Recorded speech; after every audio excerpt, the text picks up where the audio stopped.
নমস্কার, আপনারা দেখছেন সংবাদ ভাস্কর। আমাদের সাথে আজ আছেন শ্রীযুক্ত দেবাশিস বন্দ্যোপাধ্যায়। আপনারা প্রত্যেকেই জানেন যে বিশিষ্ট সমাজসেবী, এবং আমরা মিলেছি ক্লাবের সম্পাদক।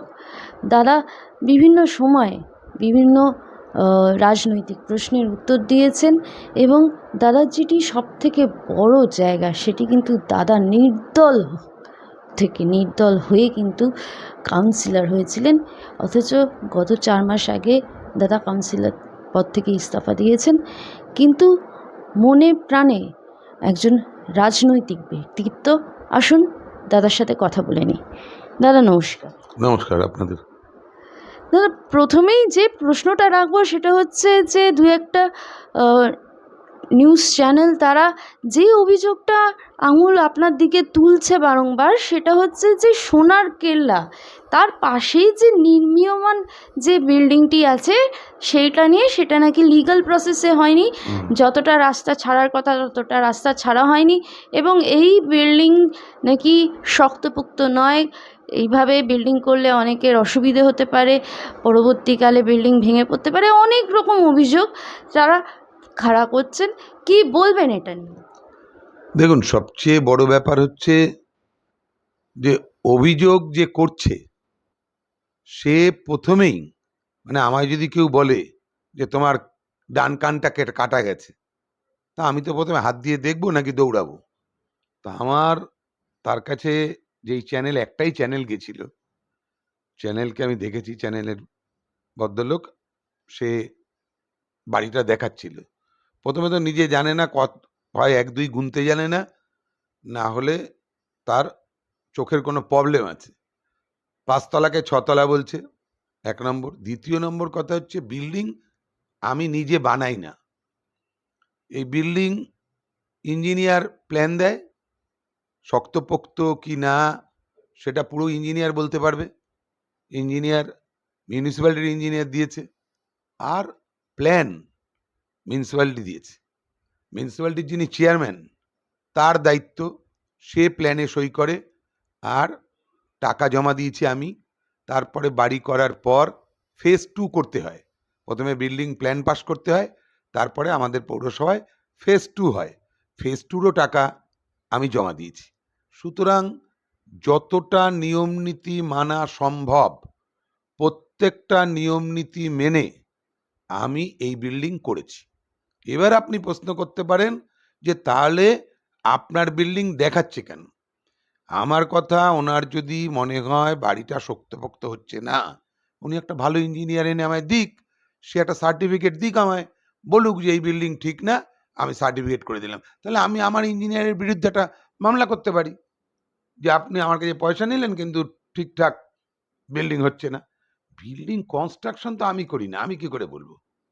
এইটা আমি উত্তর দিতে পারবো না। আমি বলতে পারি যে আমার বিল্ডিংয়ের বৈধ সব কাগজপত্র আছে, একটা কাগজপত্র বাদ নেই, এবং আমার আশেপাশে যত বিল্ডিং আছে তাদের যা যা কাগজপত্র আছে তার থেকে 4টে কাগজ হলেও আমার কাছে সরকারি নথি একদম বেশি আছে। এবার তারপরেও আপনি যদি বলেন যে আমারটা বেআইনি, তাহলে আইনের ঘরে আমার তো পুলিশ এবং কোর্ট প্রত্যেকের ওপরে সম্পূর্ণ আস্থা আছে। বিগত দিনেও ছিল, এখনো আছে, আগামী দিনও থাকবে। পৌরসভার ওপরে আস্থা আছে, দেখবে যদি সেরকম হয়। একেবারেই প্রশাসনের উপর আস্থা রেখেই কিন্তু দাদা এই কাজটি করেছেন, এবং দাদা যেটি বারংবার অত্যন্ত জোর গলায় বলছেন যে তার কাছে কিন্তু নথি আছে, প্রামাণ্য নথি আছে। দাদা, দ্বিতীয় প্রশ্নে যাব। দাদা, আপনি তৃণমূল কংগ্রেসের বহুদিনের সৈনিক ছিলেন। পরবর্তীকালে আপনি তৃণমূল কংগ্রেসের থেকে নয়, নির্দল হিসেবে আপনি দাঁড়িয়েছেন, কাউন্সিলর হয়েছেন, এবং বিপুল ভোটে জিতেছেন। মন থেকে তৃণমূল কংগ্রেসকে ভালোবেসেছেন, তাকে নারিশ করেছেন। আজকে তৃণমূল কংগ্রেসের যে টালমাটাল অবস্থা, যেভাবে অভিষেক বন্দ্যোপাধ্যায়ের ডানা ছাঁটা হচ্ছে, তাকে যাতে তার সর্বভারতীয় সম্পাদকের পদ তাকে একাধারে না দিয়ে ওখানে আরও যুগ্ম সম্পাদক যোগ করা হয়েছে, যেভাবে আ ঋতব্রত বন্দ্যোপাধ্যায়ের দিকে বিভিন্নভাবে আঙুল তোলা হচ্ছে। কেউ বলছে ঋতব্রত বন্দ্যোপাধ্যায়কে বহিষ্কার করা হয়েছে, তিনি বিরোধী দলনেতা হতে পারবেন না। আর একদিকে ৫৮ জন বিধায়ক ঋতব্রত বন্দ্যোপাধ্যায়ের সাথে আছেন। এইরকম অবস্থায় যেখানে আ সেকেন্ড পার্টি বলতে তৃণমূল কংগ্রেস, মানে যাকে আমরা বিরোধী দল বলি। একটি স্ট্রং বিরোধী দল আমরা প্রত্যেকেই, সাধারণ জনগণ চায় যাতে রাজ্যের যে নীতি, সেই নীতি কোনো ভুল ত্রুটি বিরোধী দল চোখে আঙুল দিয়ে দেখিয়ে দিতে পারে শাসক দলকে। সেক্ষেত্রে বিরোধী দলের জায়গায় তৃণমূল কংগ্রেসের এখন কি অবস্থান, কে হবে বিরোধী দলনেতা, এবং যেভাবে এক দল বলছে আমরা অভিষেকপন্থী, আর এক দল বলছে আমরা মমতা ব্যানার্জিপন্থী, সেক্ষেত্রে তৃণমূল কংগ্রেস ভেঙে টুকরো টুকরো হতে চলেছে। এরকম অবস্থায় বিরোধী দল হিসেবে কে উঠে আসবে? দেখুন, দূরদৃষ্টি সম্পন্ন মানুষ তাকেই বলা হয় যে আগামীকাল দেখতে পায়। আগামীকালটা কেমন হবে এইটা সবার আগে ভাবা দরকার। আমরা কি সবাই জিজ্ঞেস করে না, মেডিক্লেম আছে, লাইফ ইন্স্যুরেন্স করেছিস? কেন? ভবিষ্যৎ, পড়াশোনা ভালো করে কর, কারণ তুই ভবিষ্যৎ তৈরি হবে তোর। কেউ কিন্তু অতীতের কথা বা বর্তমান ভালো আছি আজকের দিনের কথা ভেবে সারা জীবন কাটায়, তারা মূর্খ। আর যারা আগামী দিনের কথা ভাবে তারা সত্যিকারের দূরদৃষ্টি সম্পন্ন। এই যে তৃণমূল কংগ্রেস, এই তৃণমূল কংগ্রেসের এই হাল হওয়া শুধু সময়ের অপেক্ষা ছিল। কারণ তৃণমূল কংগ্রেস ৯৮ সাল থেকে হয়েছে, আমিও ৯৮ সাল থেকে তৃণমূল কংগ্রেস করেছি। কিন্তু তৃণমূল কংগ্রেস প্রথম কয়েক বছর পরের থেকেই যে পচন শুরু হয়েছিল, মমতা বন্দ্যোপাধ্যায়ের হাত থেকে আস্তে আস্তে দলের রাশ আলগা হতে শুরু করলো, এবং যারা গ্রাসরুটে পার্টি করলো তারা টিকিট পেল না, তাদের বাদ দেওয়া হলো।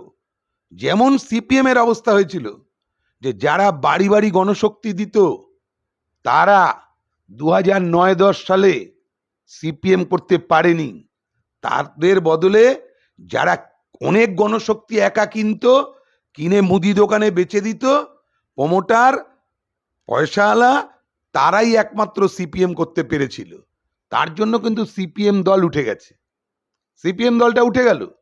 ঠিক সেই কারণে শুধুমাত্র তৃণমূল কংগ্রেসের যে ছোট কর্মীরা, যারা অনেক আশায় বুক বেঁধেছিল, ৯৮ সাল থেকে দল করেছিল মমতা বন্দ্যোপাধ্যায়ের দিকে তাকিয়ে, অভিষেক বন্দ্যোপাধ্যায় আসার পর থেকে সেই গ্রাসরুটের কর্মীরা আর মূল্যায়ন পায়নি। এলাকায় এলাকায় তারা কাউন্সিলরের টিকিট, পঞ্চায়েতের টিকিট, এমনকি পার্টির একটা সামান্য পদ পর্যন্ত পায়নি। পেয়েছে কারা? যারা এই ঋতব্রতর মতন অন্য দল থেকে আসা লোক, যারা বিভিন্ন সময় তৎকাল তৃণমূল হয়েছে, এই তৎকাল তৃণমূলরা নানান রকম সুবিধা ভোগ করেছে। আর যারা অরিজিনাল পার্টি করেছে তারা কিন্তু বুথে বসেছে, বুক চিতিয়ে লড়াই করেছে, সিপিএম এর বিরুদ্ধে মার খেয়েছে, সব কিছু করার পরেও পার্টির থেকে বঞ্চিত হয়েছে। আপনি যদি আমার নিজের কথা বলেন, দেখুন, নিজের ঢাক নিজে পেটানো না। আমি ৯৮ সাল থেকে দল করেছি, তারপর ২০২১-এ দলের নাকি টালমাটাল অবস্থা, সেই সময় বিজেপি চলে আসবে, বিজেপি চলে আসবে, এরকম একটা অবস্থা। কিন্তু তারপরেও ২২ সালে, ২১ সালে সব থেকে বেশি ভোটে আমরা জিতিয়েছি ব্রাত্য বসুকে, সৌগত রায়কে। ২২ সালে টিকিট কিন্তু দেওয়া হয়নি। পার্থ চট্টোপাধ্যায় আজকে দেখুন উনি পার্টি থেকে এক্সপেল, একসময় আমার ইতিহাস কাউকে ক্ষমা করে না, ঘুরে ঘুরে আসে, ঘুরে ঘুরে আসে। সুতরাং বর্তমান পরিস্থিতি দেখে মানুষকে বিচার করা উচিত না, কারণ সময় সবসময় পাল্টাচ্ছে। আপনি বর্তমান পরিস্থিতি দেখে কাউকে বিচার করবেন না। পার্থ চট্টোপাধ্যায় সেই সময় রাগের বশে কেন ব্রাত্য বসু শিক্ষামন্ত্রী হলো, আমার টিকিট কাটলো। আজকে পার্থ চট্টোপাধ্যায় তখন আমায় দল থেকে, আমি নির্দলে দাঁড়িয়েছি, দল থেকে এক্সপেল করেছে। পার্থ চট্টোপাধ্যায় কেউ এক্সপেল করে দিয়েছে দল। ববিদা, মাননীয় আমাদের পরম পূজনীয় চেয়ারম্যান, কর্পোরেশনের প্রধান, উনি মেয়র। সেই মেয়র সাহেব তিনি একবার খোঁজ নিলেন না যে এলাকায়, তিনি আবার পৌরমন্ত্রী, তিনি এলাকায় খোঁজ নিলেন না যে এলাকায় কি হচ্ছে না হচ্ছে। তিনি একবার দেখার চেষ্টা করলেন না। তিনি আমাদের এগেনস্টে যত রকম কাজকর্ম করা যায়, আমি একটা দলের সাধারণ ছোট একটা কর্মী, যত রকম কাজকর্ম করা যায় করলেন, এবং আমাকে দল থেকে বাদ দিলেন, বলে ওকে দল থেকে তাড়িয়ে দেওয়া হলো। আমি ঠিক আছে, আমার নির্দলে দাঁড়িয়েছি, আমার এলাকার মানুষের ভালোবাসা পেয়েছি। এইবারও এত টালমাটাল অবস্থাতেও আমাদের এলাকায় একমাত্র, ববিদের এলাকায় নয়, আমাদের এলাকায় একমাত্র, আমাদের এলাকায় কিন্তু একটা ওয়ার্ড ব্রাত্য বসু জিতেছে, সেটা 15 নম্বর ওয়ার্ড। তাহলে সেই সময় আমার কতটা কষ্ট হয়েছিল ববিদা আজকে বুঝতে পারছে। আজকে ববিদার চেয়ার ছেড়ে যেতে হচ্ছে। যে এক সময় লোককে চেয়ার ছাড়িয়েছে, ববিদার এতদিন পরে মনে হলো যে কাজ করা যাচ্ছে না, এতদিন পরে, এর আগেই তো বোধোদয় হওয়া উচিত ছিল। তাহলে আমি বলবো ববিদার থেকে আমার বিচক্ষণতা মনে হয় একটু বেশি। এই তৃণমূল দল যে উঠে যাবে, এই তৃণমূলের মমতা বন্দ্যোপাধ্যায়ের হাতে যে দল নেই, দল যে আলগা হচ্ছে, এটা আমি অন্তত ববিদার থেকে 6 মাস আগে বুঝেছিলাম। ববিদার থেকে 6 মাস আগে বুঝেছিলাম। কারণ আমি অনেক আগেই কাউন্সিলরশিপ নির্দলের সেটাও ছেড়ে দিয়েছি, সেটাও পদত্যাগ করে দিয়েছি। আমি বলেছি না, থাকবো না। আর আমি আমার ব্রাত্য বসুকেও বলা ছিল, আমি যেখানে বক্তৃতা দিতাম সেখানেও বলতাম যে আমি 4 তারিখের পর আর কোনো পার্টি করব না। তার কারণ এত বন্ধু আমি পেয়েছি, শত্রুর প্রয়োজন হয় না। এই বন্ধুরা কেন রেগে যায়? একটাই কারণ, কেন ফার্স্ট হও। আপনি ভালো থাকলে আপনার পিছনে লোক সারাক্ষণ লেগে থাকবে যে কেন ভালো আছে, ও কেন ভালো পড়াশোনা করছে, ও কেন পাশ করলো। এই যে এই বিধানসভা দেখুন না, 39টা ওয়ার্ড, একটা ওয়ার্ড জিতেছে। তাহলে এই ওয়ার্ডে জিতেছে, তাহলে আমার বাড়ি দেখাবে না? আমার বাড়ি তো দেখাতে হবে যে আমার পিছনে কি করে লাগা যায়। আমি কিন্তু এখানে বিধায়কের কোনো দোষ দেব না, এখানে কিন্তু বিজেপি পার্টি না, বিজেপি পার্টি না, বিধায়ক না। তাহলে তৃণমূলের সময় কি হয়েছে? তৃণমূলের সময় তো একই জিনিস হয়েছে, তখন তো বিজেপি করেনি সেটা। সেটা তো অরিজিৎ বক্সি ছিল না, সেটা তো বিজেপির নেতৃত্ব ছিল না, আমাদের নেতৃত্ব ছিল। আমাদের নেতৃত্ব যেমন ফার্স্ট বয়ের পেছনে লাগে, কাজ করলে তার পেছনে কি করে টেনে ধরা যায়, এই যে কাকড়ার জাত, এটা কি করে টেনে নামানো যায় সেটা চেষ্টা করেছে। বিজেপি আসার পর ওনাদেরকেও বুঝিয়েছে যে এই যে এইটা বেআইনি, ওইটা বেআইনি, ওনাদেরকেও বলেছে। ওনারা এখনো ডিপলি সেটার মধ্যে হয়তো ঢোকেনি, বাট সময় পায়নি, চেষ্টা করলেই নিশ্চয়ই পারবে। এই যে কাল পরশুদিন দেখলাম মিউনিসিপ্যালিটির 1-2 ছেলে এসে রাস্তা মাপছে, আমি অবাক হয়ে যাই, আমি অবাক হয়ে যাই যে ওদের কাছে, ওদের আসতে হয় রাস্তা মাপতে, ওদের কাছে তো নথি রয়েছে, ওরাই তো পারমিশন দিয়েছে। কাগজটা খুলে যেটা দেখা যায়, আমি যদি গাড়িতে ফুল ট্যাঙ্কি তেল করি, তেল ভরতে যাই, গাড়িতে ফুল ট্যাঙ্কি তেল ভরার পরে আমার ড্রাইভারকে জিজ্ঞেস করব যে এই গাড়িতে তেল আছে? ড্রাইভারকে নিশ্চয়ই জিজ্ঞেস করবো না।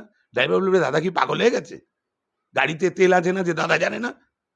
তাহলে তুমি ফেজ 2 দিয়েছো, তুমি প্ল্যান দিয়েছো, তুমি রাস্তা কি জানো না? তোমার তো একটা কাগজ উল্টালেই বলে। এটা একটা মিডিয়া মাধ্যমে কি করে মেলাইন করা যায়। আর কিছু আছে চ্যানেল, তারা হয়তো কিছু এক্সট্রা বেনিফিট চায়, যে এইসব বলে, এইসব করে যদি কোনো একটা বেনিফিট পাওয়া যায়। আমার প্রত্যেকটা বিষয়ে আমি বারবার বলেছি যে আইনের প্রতি আমার আস্থা আছে, কোর্ট, ল, পুলিশ প্রশাসন, তার উপরে আমার আস্থা আছে। আমি সেটা তৃণমূলের সময়ও দেখেছি। ভালো পুলিশ যদি মনে করে, ঠিকঠাক পুলিশ, যে ক্রাইম হতে দেবে না, অন্যায় হতে দেবে না, এটা রাজনৈতিক দলের উপর ডিপেন্ড করে না। পুলিশ পুলিশের কাজ করে, আর আইনের হয়। এরকমও আছে রাজনীতিক অনেক পাওয়ারে আছে, তারপরেও কোর্টে শাস্তি হয়েছে। বিচার ব্যবস্থার উপর আস্থা। আর রাজনৈতিক প্রতিহিংসা পরায়ণ লোক সবসময় কিছু থাকবে, আবার সমস্ত রাজনৈতিক দলে কিছু ভালো লোকও থাকবে। তারা কিন্তু এইসব প্রশ্রয় দেয় না। তারা যেদিন সত্যি বুঝবে সেদিন তারা বলবে না, এটা নিয়ে ফালতু সমালোচনা করা, আলোচনা করা উচিত নয়। আমাদের ক্ষেত্রে এটা হয়েছে, সেটা দেখা যাবে। আগামী দিন সেটা হবে না আমার মনে হয়, তারা বুঝবে। দাদা যেরকম আপনি বললেন, হ্যাঁ এটা তো ঘটনা। বেশ কয়েকদিন ধরে জনাব ফিরহাদ হাকিম, মাননীয় মেয়র, তিনি তো বলছিলেন যে তিনি মেয়র পদ থেকে পদত্যাগ করবেন, এবং গতকাল সেটা কার্যকর করেছেন, পদত্যাগ করেছেন তিনি। সেক্ষেত্রে তো যে কর্পোরেশনের বোর্ড, এমএমআইসির বোর্ড, সেটা তো আমরা যতটুকু নিয়ম জানি বোর্ডটা ভেঙে যায়, এবং যেহেতু ডেপুটি মেয়র নেই এখন, সেক্ষেত্রে কলকাতার বিভিন্ন কাজকর্ম যেটা মেয়র দেখতেন, যেটা ওনার সুপারভিশনে হতো, উনি যেহেতু পুরপ্রধান ছিলেন, সেক্ষেত্রে এবার কাজকর্ম কিভাবে হবে, কি বলবেন? যে কারণ মানুষের পরিষেবা সেটা তো কখনো বন্ধ করা যায় না, তাকে তো পরিষেবা দিতেই হবে। সেক্ষেত্রে কি হতে পারে? না, মানুষ তো ম্যান্ডেট দিয়েছে বিজেপির পক্ষে, তা আমার মনে হয় যে ওনাদের সময় দেওয়া উচিত। দেখুক, ওনাদের হাতে দায়িত্ব দিলে ওনারা যদি ঠিকঠাকভাবে সেই দায়িত্ব পালন করে, এই যে মেয়র হিসাবে উনি যদি কাজ করতে না পারে, উনি বেকার চেয়ার আটকে রাখার কোনো যুক্তি আছে বলে আমি মনে করি না। কারণ তৃণমূল জমানায় আমিও 6 মাস আগেই, আপনারা জানেন, আজ থেকে 6 মাস আগেই আমি রিজাইন দিয়ে দিয়েছি। তাহলে আমায় তো লোক তৃণমূল হিসাবে না, আমায় লোক নির্দল হিসাবে ভোট দিয়েছিল সূর্য চিহ্নে। সব থেকে বেশি ভোটে আমি জিতেছিলাম। তারপরেও তো আমি ছেড়ে দিয়েছি, কারণ তখন বিজেপি ছিল না, যে বোর্ড কাজ করতে দিচ্ছে না। আমাকে এই বোর্ড, অর্থাৎ তৃণমূলের বোর্ডই আমাকে কাজ করতে দেয়নি। বিভিন্ন সময় ডিস্টার্ব দিয়েছে নানান রকমভাবে। আজকে এইটা না, কালকে ওইটা না। তারপরে আমি কতগুলো প্রস্তাব দিয়েছিলাম, কোনো প্রস্তাব সেগুলো শোনা না। যে এই যে কর্মচারীদের, ডেলি যারা কর্মচারী, তাদের মায়নাটা একটু বাড়ানো, ডেঙ্গু কর্মী তাদের পৌরসভার অধীনে নিয়ে নেওয়া, আমাদের আইপিপিএটের মেয়েদের যেরকম, এরকম তাদের পৌরসভার মধ্যে এনরোলমেন্টের মধ্যে নিয়ে নেওয়া, তাদের সমান বেতন দেওয়া, এগুলো নিয়ে কতগুলো, এবং তাদের জন্য একটা ইন্স্যুরেন্স করে দেওয়া। যদিও স্বাস্থ্যসাথী কার্ড আছে, কিন্তু আমার তো বলতে কোনো দ্বিধা নেই, আমি নির্দলের কাউন্সিলর ছিলাম, যে স্বাস্থ্যসাথী কার্ডে কিন্তু সব চিকিৎসা হয় না। কিন্তু পৌরসভার যে কর্মচারীরা, তারা খুব খারাপ অবস্থায় আছে। 10-12 হাজার টাকা, 12 হাজার টাকা মায়না, তার পিএফ কেটে পেটে হয়তো 11 হাজার টাকা পায়। বউ বাচ্চা স্কুল চালানো তাদের পক্ষে সম্ভব না। তাদের মায়নাটা বাড়িয়ে, আর যদি এই মহিলাদের, এই যারা ছিল তাদের সবাইকে এই এনরোলমেন্টের মধ্যে এনে একটা ইন্স্যুরেন্স করে দিত, সবার জন্য একটা ইন্স্যুরেন্স করে দিত, কি অসুবিধা ছিল? কি অসুবিধা? কোনো সমস্যা হয় না। কাউন্সিলরদের মায়না বাড়ানোর দরকার ছিল না। বারবার কাউন্সিলরদের মায়না বাড়াচ্ছে। কাউন্সিলরদের মায়না বাড়িয়ে কি হবে? আমি তো জেনে এই প্রফেশনে এসছি, যে আমি কাউন্সিলর হব। আমি জানি আমার স্যালারি কি হতে পারে, কি হবে না হবে। তাহলে আমাদের মায়না বাড়ানোর দরকার কি? তার থেকে তো যারা কর্মী আছে তাদের জন্য চেষ্টা করলে অনেক ভালো হতো। বোর্ড তো আমার কথা শোনেনি। বোর্ড বলেছে, মান্যতা দেয়নি। না ওদের ইন্স্যুরেন্স হয়েছে, না এই মহিলারা মিউনিসিপ্যালিটির লেবারদের মতন সমান মায়না পেয়েছে, না কোনো রকম এই ডেইলি যারা কাজ করে তাদের মায়না অন্তত আমরা বলেছিলাম যে অন্তত 50 টাকা করে প্রতিদিন বাড়াও। 50টা টাকা বাড়াতেই হয়, বাড়াও, সেটাও বাড়ায়নি। এই তো পৌরসভা চলছিল, চালাতে পারছিলাম না তৃণমূল আমলেই। কোনো কথা শোনা হচ্ছিল না। মনে করছিল যা মনে হয় তাই করা যাবে, কোনোদিন মনে হয় তৃণমূল যাবে না। আরে, আর যারা গেছে, যারা যাচ্ছে, তারা কেউ প্রকৃত তৃণমূল না। এরা তৃণমূল করেনি। তৃণমূল কর্মীরা কিন্তু মনপ্রাণে আজও তৃণমূলই আছে, মমতা বন্দ্যোপাধ্যায়ের সাথেই আছে। মমতা বন্দ্যোপাধ্যায়ের সাথে আছে। তৃণমূলের কিন্তু প্রচুর কর্মী, সমর্থক এই ব্যাপারটা মেনে নিতে পারছে না। তারা মনে মনে ব্যথিত, দুঃখ পেয়েছে তারা। তারা কিন্তু এখনো মনে মনে তৃণমূল কংগ্রেসকেই ভালোবাসে।